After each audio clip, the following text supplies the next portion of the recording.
I feel at this point, everybody around Tinubu, around President Tinubu, would be walking on eggshells by now because it's looking as if Tinubu's motto is if you lose guard, you collect. I think we can all agree that Tinubu has achieved what Buhari could not achieve in 8 years. He has achieved all that in the space of 2 weeks. This man is serious. Like, he means business. He really means business. We've seen the suspension of a CBN governor. We've seen the suspension of EFCC and another suspension again now that I'm bringing to you. You guys would not believe it. But sit tight for the rest of the news. Before we go into the details of today's news, if you haven't subscribed to this channel, please do well to subscribe. Turn on the post notification bell so that you can be the first person to get notified whenever we upload a new video. Help us grow this channel by giving this video a massive thumbs up so that it gets recommended to other YouTube viewers all around the world as well. Lastly, leave your opinions in the comment section below. Without further ado, let's delve right into the details of today's news. Breaking news. Tension in Aso Rock has Tinubu suspends assistant director in charge of IPPIS, others in OAGF for salary padding. Numerous civil servants from various ministries, departments and agencies, MDAs, including the Revenue Mobilization Allocation and Fiscal Commission, RMAFC, and the Office of Accountant General of the Federation, OAGF, have been suspended following allegations of salary padding on the Integrated Personnel and Payroll Information System, IPPIS. The RMAFC chairman, Mohammed Bello Shehu, confirmed the allegations and stated that the identified individuals had been placed on suspension pending further investigation. The implicated workers were found to have manipulated the IPPIS system to artificially inflate their salaries beyond the designated thresholds. One of the assistant directors at the OAGF, responsible for managing staff salaries, was accused of colluding with some employees to inflate the salaries of lower level staff members. The scheme came to light when a level 7 officer, whose salary should have been around 60,000 naira, received over 400,000 naira, equivalent to the salary package of a director. Wow. This salary padding racket has been ongoing among a small group of civil servants in different MDAs, with the IPPIS office at the OAGF at the center of the operation. Responding to the situation, the OAGF released a statement acknowledging the alleged salary padding on the IPPIS involving unspecified MDAs. They have suspended a staff member suspected of involvement to facilitate a thorough investigation.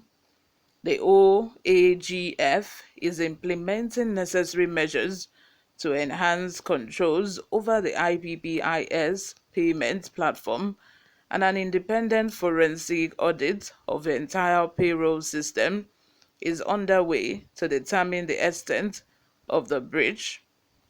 Shehu emphasized that if the accused officials are found guilty of the salary padding allegations, they will be handed over to the appropriate authorities for prosecution. Wow, wow, wow. Wow, woo. And I know for sure that this must have been ongoing for so long, but nobody took the pain to actually investigate. It's not as if there have not been, rumors, people saying it here and there, but nobody took the pain to investigate. Like the loopholes in which Nigeria lose money daily. If we start to look at it, that one is another story entirely. And we keep complaining that we don't have money. We keep complaining that we are poor, the citizens are suffering. Whereas we keep losing money to criminals daily. How would you think is okay for you to inflate your salary for a worker who is supposed to be collecting 60,000 naira to now be collecting 400,000 naira monthly, which is a salary of a director? Hey, God. The other day, when, the people at the Ninth Assembly were leaving office, the staff members of the National Assembly started going into the offices to carry television. The ones that could carry furniture, the one that could carry fan, they started stealing. And it just kept me thinking, like, how did we get here? Like, how did people become so comfortable to steal? How?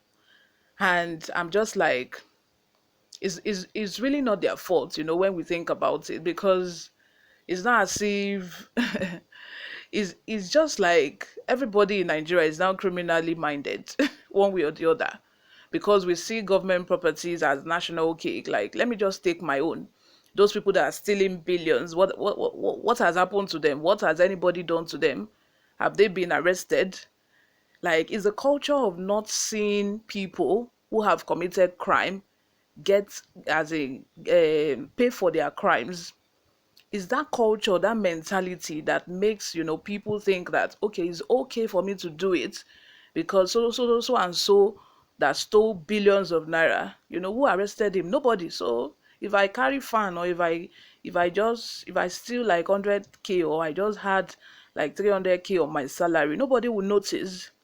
you know it's that culture, and it's getting, I don't know, is people are now becoming comfortable to steal, to commit crime in this country. And it's so sad because, at the end of the day, we always complain that our politicians they steal, they embezzle money.